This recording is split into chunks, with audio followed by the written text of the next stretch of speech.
এই যে যে ভূমিকাটায় আসলাম, এখন রাজনৈতিক যে এক ধরনের টানাপোড়েন চলছে এবং সেই জায়গাটায় জুলাই সনদ বাস্তবায়ন পদ্ধতি নিয়েও কথা হচ্ছে, আবার নির্বাচন পদ্ধতি নিয়েও কিন্তু সবাই এখনো পর্যন্ত একমত হতে পারেনি। তো আপনার কাছে কি মনে হয় সব মিলিয়ে পরিস্থিতি আসলে কোন দিকে যাচ্ছে? নিঃসন্দেহে পরিস্থিতি অনেক ঘোলাটে এবং অস্পষ্ট, কিন্তু এটা খুব স্পষ্ট যে অন্তর্বর্তী সরকার, বাংলাদেশের মানুষ, আন্তর্জাতিক সম্প্রদায় সবাই আগামী ফেব্রুয়ারিতে নির্বাচন চাচ্ছে। নির্বাচন ফেব্রুয়ারিতে হবে এটা আমরা আশা করি এবং এর কোনো বিকল্প নেই। এখন নির্বাচন কোন পদ্ধতিতে হবে সেটা নিয়ে রাজনৈতিক দলগুলোর ভিন্ন ভিন্ন অবস্থান আছে। নির্বাচনের আগে এই সপ্তাহের আগামী সপ্তাহের মধ্যেই জুলাই সনদ চূড়ান্ত হওয়ার কথা, ঘোষণা হওয়ার কথা, কিন্তু জুলাই সনদের যে প্রক্রিয়ায় যেভাবে জুলাই সনদ তৈরি হচ্ছে সেটা নিয়ে আমার আরও অনেক প্রশ্ন আছে। আমি অনেক ক্ষেত্রে আমি মনে করি এগুলো ঠিক হচ্ছে না। এগুলো নিয়ে আমরা আরও বিস্তারিত যখন কথা বলবো সেটা বলবো, কিন্তু এই জুলাই সনদ আসলে কতটা গ্রহণযোগ্যতা পাবে সেটা নিয়ে আমার অনেক কোশ্চেন আছে।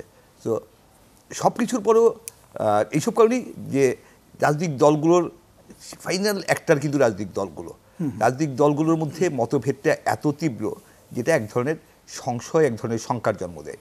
কিন্তু শেষ পর্যন্ত আমরা আশা করি যে সংকট কেটে যাবে এবং নির্বাচন হবে। নির্বাচন হতেই হবে, কারণ এর কোনো বিকল্প নেই এবং বাংলাদেশ আসলে এখন গণতন্ত্র চাই এবং গণতন্ত্র উত্তরণ ঘটাতেই হবে এবং সেটা সুন্দরভাবে হোক, শান্তিপূর্ণভাবে হোক, নির্বাচনের মাধ্যমে হোক, এটা আমরা চাই।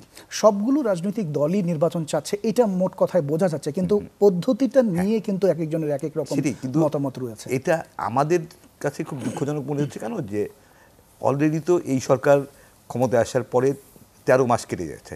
জি, 13 মাস পরও কেন এই প্রশ্নগুলো নিষ্পত্তি হলো না? এবং এগুলোই ছিল প্রথম ইস্যু, যেই জায়গাগুলিতে একদম শুরুতেই নিষ্পত্তি করা উচিত ছিল। সেইটা না করে এত দীর্ঘায়িত করা হয়েছে আলোচনার নামে, সংলাপের নামে, যেটি আসলে সংস্কারের নামে এত দীর্ঘায়িত করার কিছু ছিল না। আমি ছোট্ট একটা প্রশ্ন বলি, যে আসলে আমাদের সংকটটা কোথায় ছিল? নির্বাচন পদ্ধতি নিয়ে আমাদের সংকট ছিল না।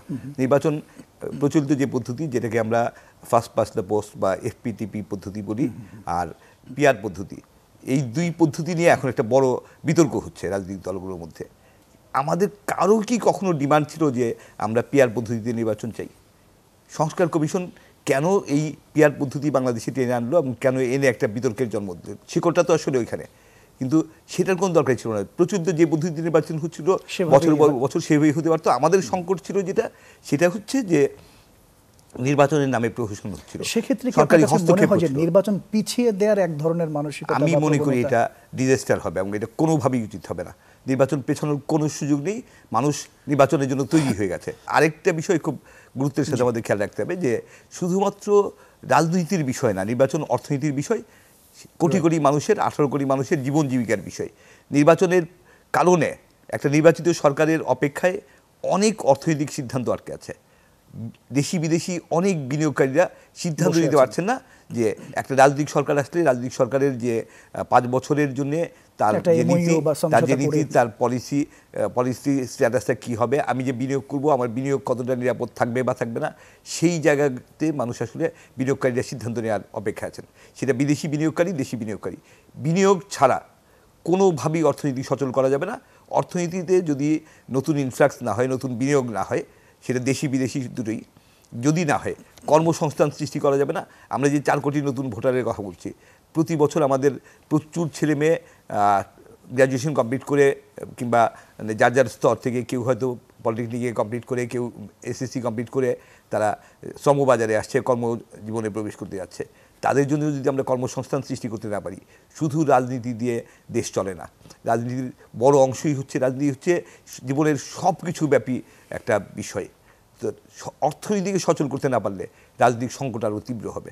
অর্থনীতি সচল করার জন্যে, বিনিয়োগের পরিবেশ তৈরি করার জন্যে অবশ্যই ফেব্রুয়ারির প্রথমার্ধে নির্বাচনের যে সময় নির্ধারণ করা হয়েছে সেই সময়ই নির্বাচন হতে হবে। নির্বাচন এর চেয়ে একদিনও পেছানো ঠিক হবে না। আমি মনে করি নির্বাচন ইভেন ডিসেম্বরে করতে পারলে আরও ভালো হতো। সেখানে ফেব্রুয়ারি এরপরে আর যাওয়ার কোনো স্কোপ নেই।